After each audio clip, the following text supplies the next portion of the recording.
downtown Manhattan. It's a long way from Conception Harbor, Newfoundland, but it's the men of Conception Harbor who helped build this town. All a bunch of fish, call them cowboys of the skies, brother, call them what you wish. If the measure of a man is in the things he leaves behind, I'll take an iron working man every time.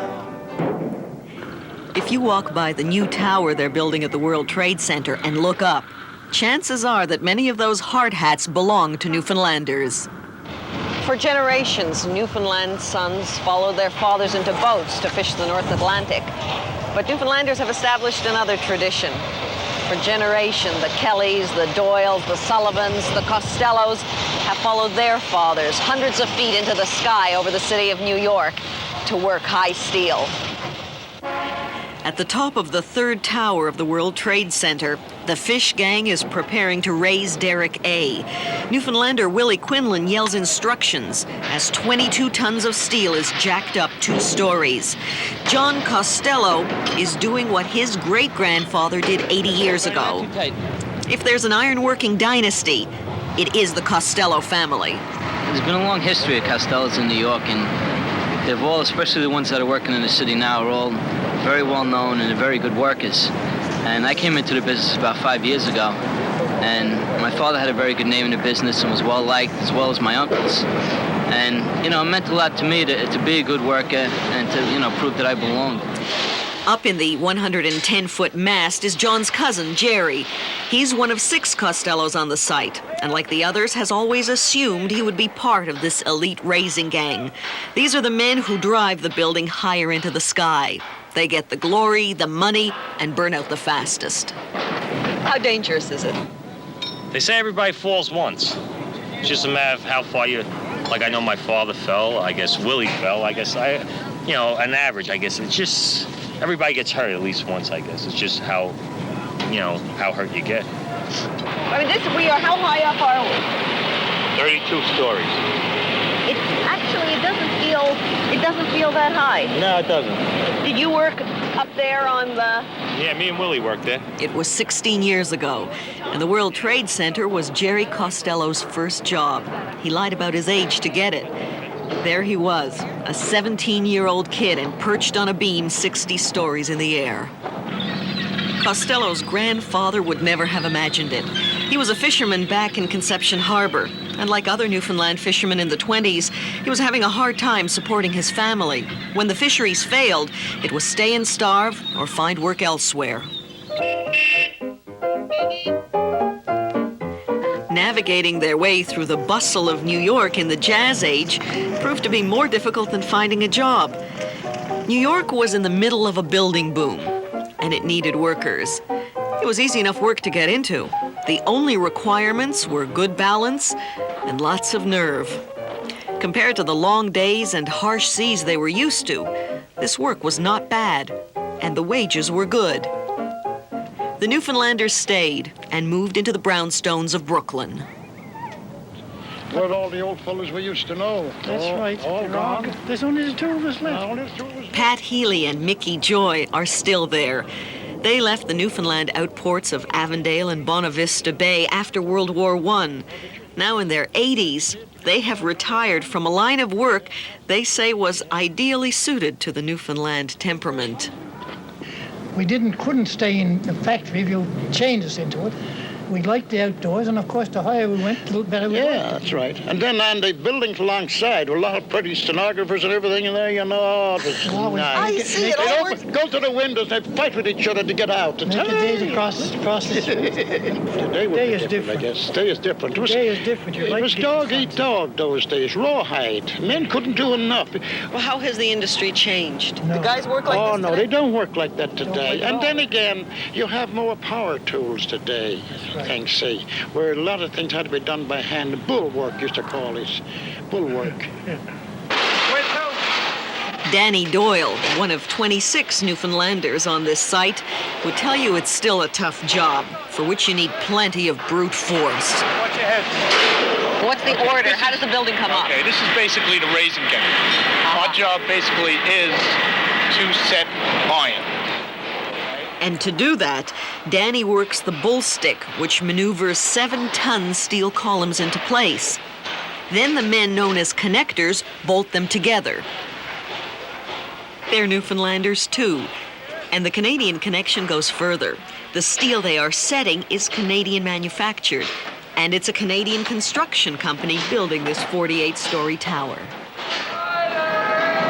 Well, would you explain to me one thing? Okay, the work you're doing, how do you communicate? How do you know where to put that beam? Oh, you just know. After a while, you know the iron. Knowing the iron requires careful teamwork and split-second timing. This steel girder is being raised by a derrick operator stationed 10 floors below. There she goes. A bellman on the working deck communicates with him through a series of bells and lights to jockey the girder toward a connector standing on a foot-wide beam. He grabs a ton of steel and secures it with a single bolt. It seems to me, Danny, that those guys who are out there have got to trust you a heck of a lot. Oh, yeah. Oh, really? I mean, it's my job that I have to watch them all the time because, they're connecting the piece. I can only give it to them.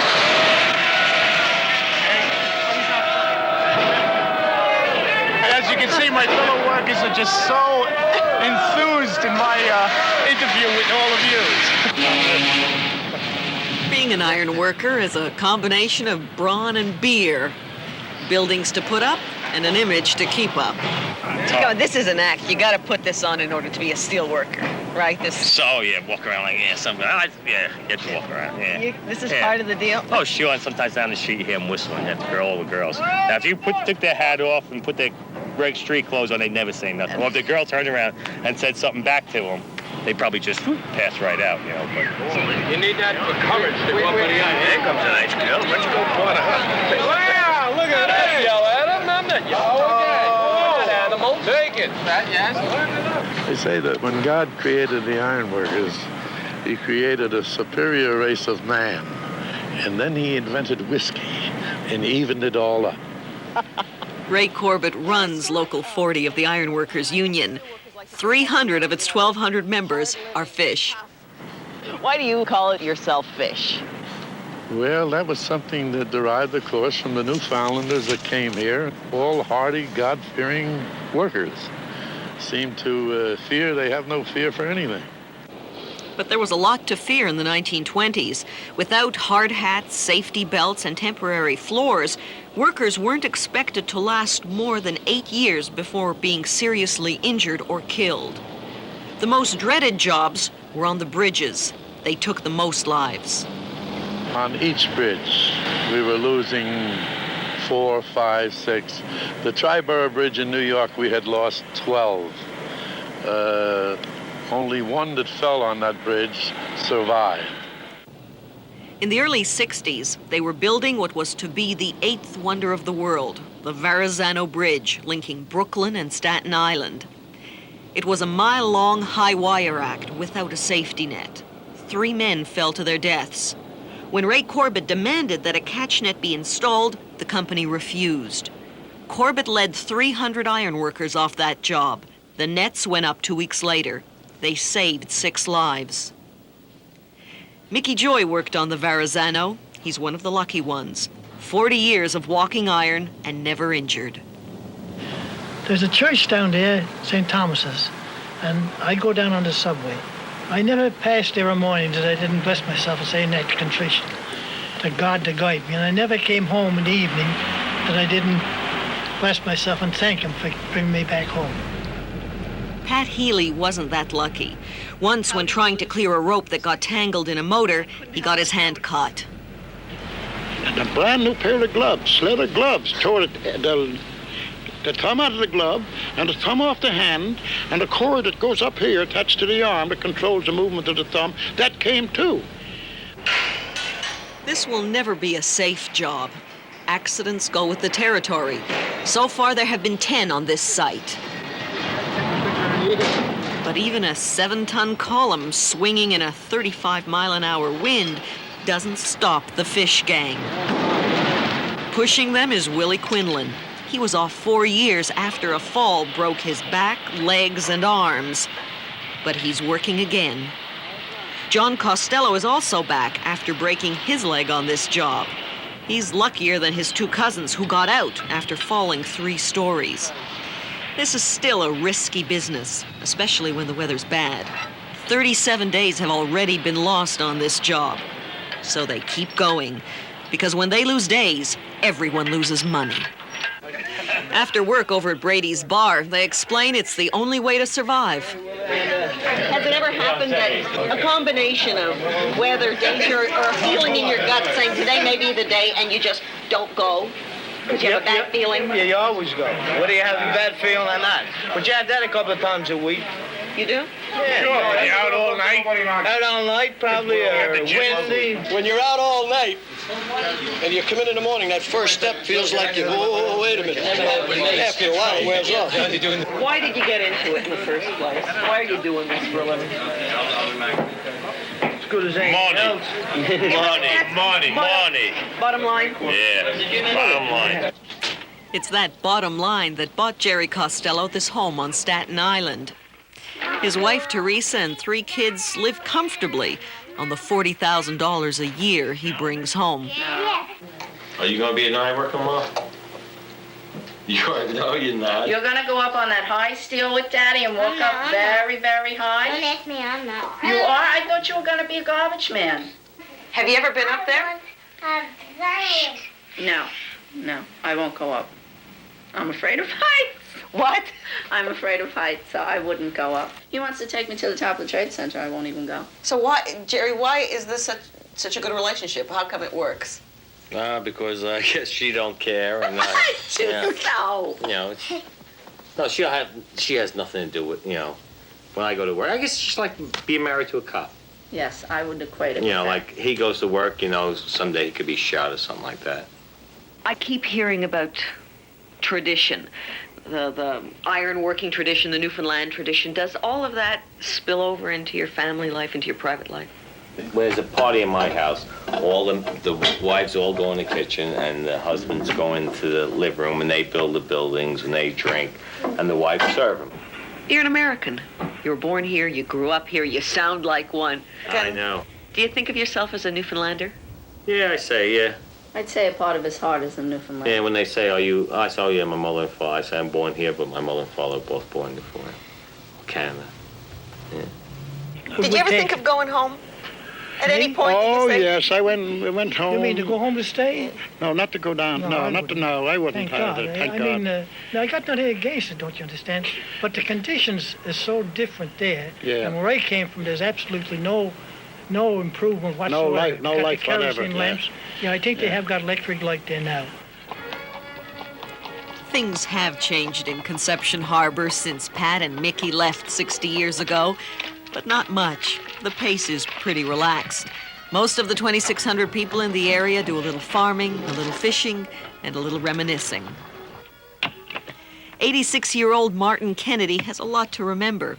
He spent 40 years working high steel all over the United States, coming home to his wife Frances and their 7 kids every Christmas. When he retired 25 years ago, he came home for good. in all the time you worked, why did you come home? Why didn't you stay in New York or Pittsburgh or Chicago? Well, it's all right when you're working. All right there when you're working. But when you get retires, ain't no place like here. In a corner of the living room, there's an eerie reminder of Martin's early days in New York, a shrine to his kid brother Ned, who died in 1929 while working on the Manhattan Bank. What about your two boys, Mark and John? Mart fell. John died. John died in the hospital. Their son Mart was 26 when he died in California. He fell 10 feet and a piece of iron punctured his heart. What is it that you like about this business? It killed your brother, it killed your son. I go up on a 50-story building today, then to take an old boat and go out here in the bay fishing. Because if you broke down out there, you drive away, you was lost. You got a chance, you get up on a building. When you walked off that last building, how did you feel? That was it. That's it. Were you sorry? No, it's sorry, no. No. There are still a lot of ironworkers in Conception Harbor, 450 in the local union, but there aren't any skyscrapers to build, so young men still leave for the city, as their great-grandfathers did before them. Billy Costello is marrying Lori Mitchell at the Fox Hollow Inn on Long Island. After 60 years, the Costellos of Conception Harbor have landed in Middle America. They are as much a clan today as they ever were, and although they celebrate their roots, they don't want to go back. There's more dies around here, but you probably take an hour and a while. And the fathers don't want the sons to follow in their footsteps any longer. Perhaps ironworking is in the blood, because Billy, who's an electrical engineer, wants to be an ironworker. His brother John went through university on a scholarship, but he chooses to work on the top of the World Trade Center. I don't know. I think my father wanted his generation to be the last generation because he doesn't really care for me being in this business too much, especially since I finished college. He wants me to get out into the executive world or whatever. But I enjoy doing this work a lot, and I'm making good money, so I'm going to stick with it for a while. Are you starting a different generation, another generation? Yeah. You can't, Mark, No. your son is No. going to be a No. steelworker? No. Right? No. She would never have it either. You know when you love it? You love it when you're 17 years old. The summer you can say, okay, that's it. Take off the whole summer. And it's a boys' club. And all the friends there, and you go out Yes. drinking every single night, and it's a big party, one Yes. big party. That's when it's fun. And that's when I loved it the most. Now it's all work. You don't have a sense now as you travel the city that Pat Healy had something to do with this? Oh, yes, I do. Of course you do. Oh, yes, and I say it this way. There's a building there with some of the skin over my leg is on it yet. Anytime I ride with my grandchildren now, in fact, they call it the Twin Towers. This is Grandpa's building. That's Grandpa's job. Yeah. Yeah. They point out the buildings to me to ride through.